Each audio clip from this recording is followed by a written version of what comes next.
All right, here we go. This is the Stevie Mac Sports Show, and on today's episode, I want to get to a couple things here again regarding Michigan football. The first is going to be talking about the contract extension rumors centered around Jim Harbaugh and Michigan. We'll talk about the latest going on with that, and I'll give you my take on how I think that situation should go down here over the next week or two as it's being rumored. And then I know I've been very critical of Jim Harbaugh and the Michigan program here on this show over the past few weeks, so I want to make up for it a bit here and defend Jim Harbaugh and the Michigan program on something that we will get into here in just a few minutes. And I've got a question for you guys that I'm going to ask during that segment of the show, which again we'll get to here in just a few minutes. But I want to start out, like I mentioned, with these extension rumors and everything that we've been hearing here over the past week or two about that. So the rumors here are that it could go one of two ways primarily. The first is that they're looking to extend him for 3 more years after 2021, which is when his original 7-year deal ends. So he'd be tied to Michigan in that case until the end of 2024, so in about 4 years from now. And his salary would be tied more so to incentives than it was in the past. So more money being added into those incentives. As I've mentioned in past episodes, some of those include beating the Buckeyes or making it to the Big Ten championship game and different aspects like that, which, as I've pointed out before, he has yet to do those things. So in a way, the university and the athletic department have saved themselves a few bucks by him underperforming to those incentives. So more money is going to be tied to those things with this supposed extension. But the interesting thing for me about this rumored extension is the contingency that he will be extended if he agrees to get rid of some of his assistant coaches on the coaching staff and rebuild this coaching staff.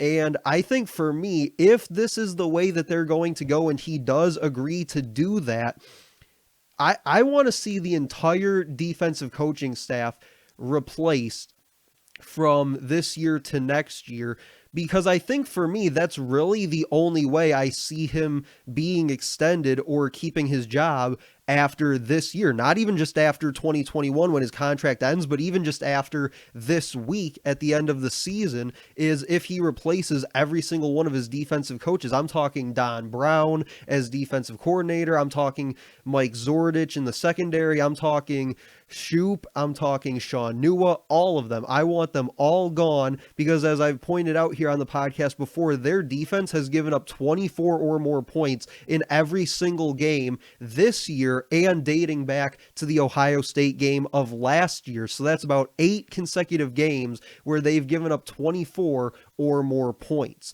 Now, the second thing, and actually before I move on to what the second thing is, I just remembered, is that not only do I want the entire defensive coaching staff to be gone because of their lack of ability to develop a real game plan other than blitzing 6, 7, 8 guys on every single play, but I also would like to see them move on from Ben McDaniel, the quarterback coach at Michigan, because what we've seen from these quarterbacks, both Joe Milton and Cade McNamara this season, and their lack of, it seems, understanding of this offense and being able to command the offense and execute it the way that they would like to do, that has been a big problem for me this year, given the fact that both these guys were in this offense a year ago, learning it, or supposed to be learning it, under Shea Patterson, and even Dylan McCaffrey was another guy that was there a year ago. And I think the fact that, being that they've been in this offense for at least a year now, even somebody like Joe Milton has been here for a couple of years,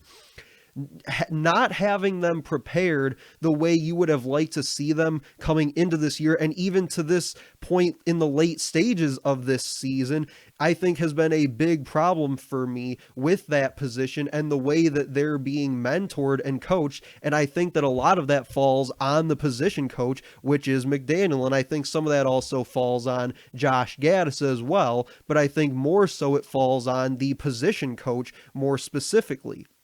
So those are the changes. If his contract extension is contingent on making said changes, those are the changes that I personally would like to see made if he does in fact get extended. But the second option here on the table is that they're going to make Harbaugh resign as head coach because they don't necessarily want to fire him. Ward Manuel doesn't want to have to necessarily fire him, so they're going to say, hey, we'll let you resign instead of us having to officially fire you. So we're going to make it your choice, but we're telling you your choice is this. Take it or leave it. And so now my question is, and the other thing about that is they would be having him resign after this season, so in the next week or two. So they wouldn't let him finish out that final year of his contract in 2021. This would be it. So now my question is, if that's the way that they go, who would you want as head coach in 2021? A lot of fans on Twitter I see are really pulling for Matt Campbell, the Iowa State head coach, to get that job. Another person that I really like that I've seen people throw around a little bit is Luke Fickell, the former defensive coordinator for Ohio State and current Cincinnati head coach, is another one. And I would be okay with either of them, to be completely honest. And here's my take on the whole situation.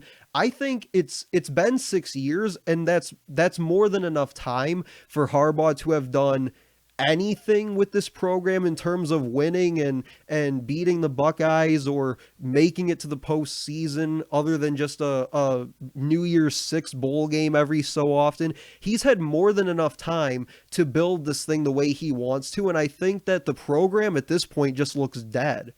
There's not a ton of fire coming from the coaching staff and Jim Harbaugh specifically, and that's being fed into the players, where they're just out there looking like they're not really all that fired up or interested in even playing a football game on most Saturdays. And as I've said before, that's a big problem for me, and this program doesn't seem like it's trending in a very upward direction. In fact, it almost looks like it's taking a dive into a flaming dumpster at this point, and that's not something that you want to see in year 6 of a Power 5 program like Michigan. And I think that, going back to my two options of Matt Campbell or Luke Fickell, I think that when you look at both those guys and what they've done with their respective programs, they've done far more at this point with seemingly far less in terms of their abilities to recruit. And if you pay attention very much to 3 stars and 5 stars and ratings and different things like that when it comes to recruiting, they've technically on paper done far more with far less, because they've both now made it to conference championship games during their tenures with those programs, and Jim Harbaugh is still trying to figure out how to win 10, 11 games a year. So I think that those two coaches have done more than enough during their times with their program. And I think that at this point, just simply letting your assistants go and reshuffling the deck a little bit isn't going to cut it, because I'm not much of a car guy here, but I'd like to use the analogy that doing something like that is like saying the engine doesn't work on your car, but you're going to replace the tires. You can replace the tires or replace the headlights or whatever you want, but if the engine doesn't work, none of that other stuff matters, because the car isn't going to get you anywhere.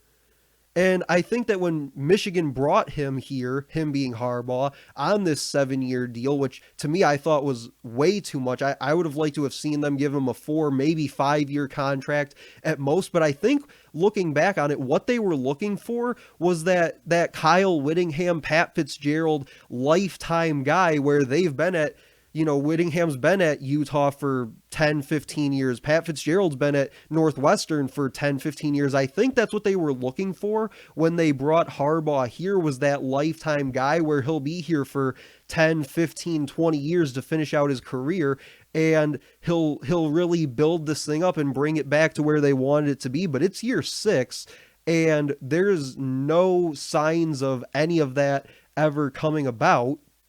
And so I think that now you just got to say, okay, we tried it, it didn't work. Maybe the whole 7-year contract thing was a little bit of a reach, and now we have the opportunity to correct that and move on and find somebody else and go in a different direction here. And I don't think that anybody would blame you at this point, because I think the majority opinion is that they want to find someone else and bring about change to this program. But like I said at the beginning of the show, I wanted to also defend Jim Harbaugh and the program on something here real quick. And my question here is, why are Michigan fans, and seemingly the athletic department as well, why are they so afraid of change? And I mean change of any kind. There was a thread on Twitter the other day talking about different alternate uniform and alternate helmet options that the team could look at, and people were throwing in their little mock-ups and things like that of what they think these alternate unis could look like. And I'll be completely honest, some of them were really cool and really creative and interesting, and I think it's something that Michigan needs to do a little more of. I'm not saying they have to take it to the extreme of a program like Oregon where they have 30 different alternate uniforms and helmets and things like that, but some of this stuff is actually pretty cool, and believe it or not, I think recruits actually pay attention to stuff like that, and it's something that they really get geeked up for and get into. And it's just something that Michigan doesn't do, because what I saw a lot of from people in this thread on Twitter was people saying, oh, well, you can't change the most iconic uniform or the most historic helmet in all of college sports and blah, blah, blah, blah, blah. And I do not care. I get it. You wanna uphold the tradition and the pageantry, and the helmet is this untouchable thing, but like I said, it's fun, it's creative, it's unique, it's different. And for some reason, the fans just seem so unwilling to go that way. And I think at the same time, these same fans are the people that are complaining, saying that Harbaugh just doesn't look fired up. He doesn't have that energy and that passion. He doesn't get pissed off on the sidelines anymore. He's not getting in the ref's ears on every other play. And these are the same people that 4 or 5 years ago were the ones when he was doing these things, when he was throwing his headset and throwing his play sheet in the Ohio State game, and he was stomping his feet and getting all red in the face. These are the same people that were on Twitter saying, oh, this is not how a Michigan man should act. Harbaugh should know this. He was a quarterback at the University of Michigan. He should know better by now, and he should know that there's a certain way that you act as a Michigan man and how you carry yourself in a game-like environment. And you can't have it both ways. You can't have him being fired up 1 minute and saying this is not how a Michigan man should act, and then when he acts the way that you expect him to act, you can't say, where did that fire go? This isn't the same guy. You can't have it both ways. And I think that as long as this athletic department treats this football program like it's 1997 and they still do things the way that they've always done it, they're never going to be in a position to compete with the big boys in college football, the Ohio States, the Oklahomas, the Alabamas, the Georgias, the whoever. If you still treat it like it's the 1980s and the way that you did things 20, 30, 40 years ago, you're never going to get to where you want to be. You have to be able to adapt. You have to be able to do the things that most Power 5 schools in college football are doing nowadays when they get creative with these alternate uniforms and doing fun, unique things like that to get the players and get the fans and get the recruits interested in what they're doing. And you have to be able to have that guy that can fire up your team, because your team will respond to how they're being led. If you have that energy and you have that fire and you get pissed off, they will play that way. And that's what you saw from them in most of 2015 and 2016. But then when you get the Harbaugh that you have now, where he just looks uninterested, unmotivated, uninspired, that's the same way that your team will respond. So that is a big part of it. So you have to be able to adapt to the world in which you are now living in, the environment of college athletics and college football. You can't just do it the way that it's always been. You can't just focus on who you were. You have to focus on who you are and who you want to be. So that'll do it for this episode of the Stevie Mac Sports Show. Make sure to check out the podcast on YouTube, Spotify, and Anchor Podcasts. Also, like, comment, and share on this post. Let me know what you guys think about the possible Jim Harbaugh extension, and let me know what you think about this whole Michigan fan and being the Michigan man and all this stuff. And let me know if you think that that's stuff that the program needs to focus on. But that'll do it for me. I'll talk to you guys later.